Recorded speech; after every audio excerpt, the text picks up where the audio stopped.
All right, welcome back to the channel. Now in this video, I wanted to talk about the HQ and the statute of limitations on history. Now I was just watching the Andrew Tate and Pierce Morgan kind of back and forth thing, and Pierce Morgan was going off on Andrew Tate for liking the HH song. And personally, I like the song too. It's a pretty good song. I mean, it's not really Ye's best work, but it's definitely a good song, and the video was pretty cool too. But that's kind of beside the point. I think a more general question that, the whole HQ brings up among, the youth or Gen Z, Gen Alpha people is this question of the statute of limitations on history. And this can be related to a lot of different topics going on in political life right now, because it's kind of similar to the JQ, the BQ. A lot of these questions are, like, what is the statute of how long do white people have to be blamed for slavery, right? 100 years, 200 years, 500 years? Like, it's almost like, can we just give an answer and put a date on it? Well, after, July 4th, 2035, we will no longer mention slavery anymore and blame white people for it.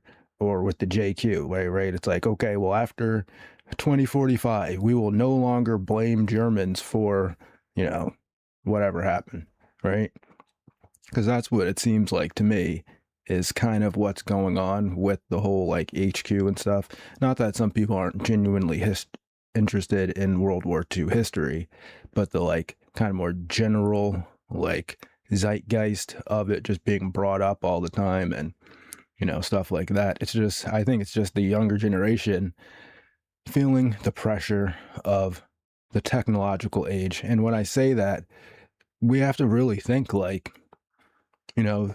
not only is everything they say being recorded and kept online, but everything is being recorded, right? This is the first time in history where, recorded history just goes back hundreds and hundreds and hundreds of years, right? Where all the debts and all the credits and everything, all the property ownership has just been constant. There's been no shifts, right? Where, think about it, when you used to be able to move to America, let's say in the 1700s, even the 1800s, right? Basically up until digital processing, you could literally move to America from Europe, change your name, change your entire family name, your first name, your last name, and just start a new life. And just be like, oh, I used to be Zach Morris, now I'm Tim Smith, right? And just move to a new town, change your name. There was no social security number, no driver's license in the DMV registering your every move, right? There was no FBI, no CIA tracking you, right? You could just say, hey, I don't like this life. I'm going to move west, change my name to something cool and put on a cowboy hat and go work in a gold mine. Go prospecting, right? But nowadays, everything is set in stone, right? And all the old credits, all the old debts just keep piling up and piling up on Gen Z and Gen Alpha, right? And I think that's one of the questions that they're asking is what is the limitation of this? How much of history do they have to bear on their shoulders, right?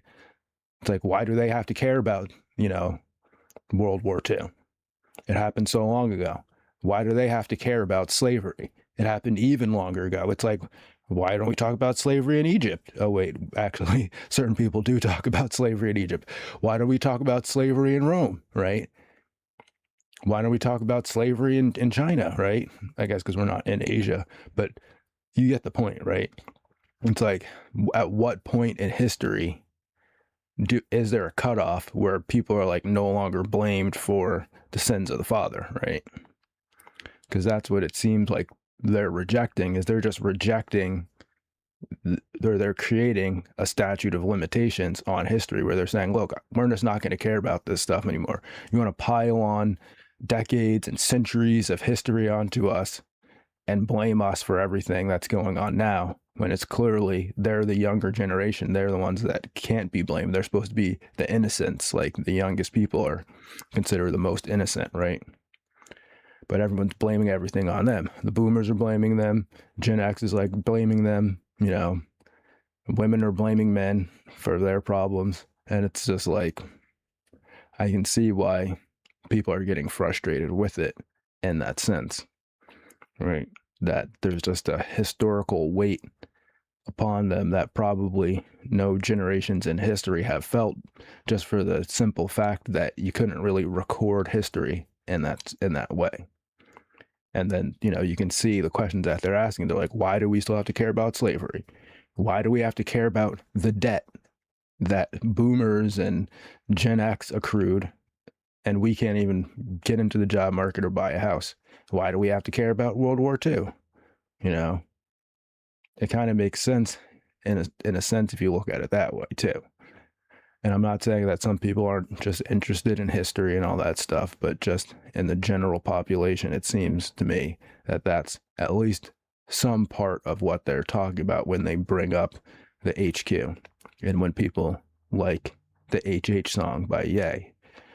So it's just something to think about. So that's the video for now. Thanks for watching if you did. Have a good day and peace.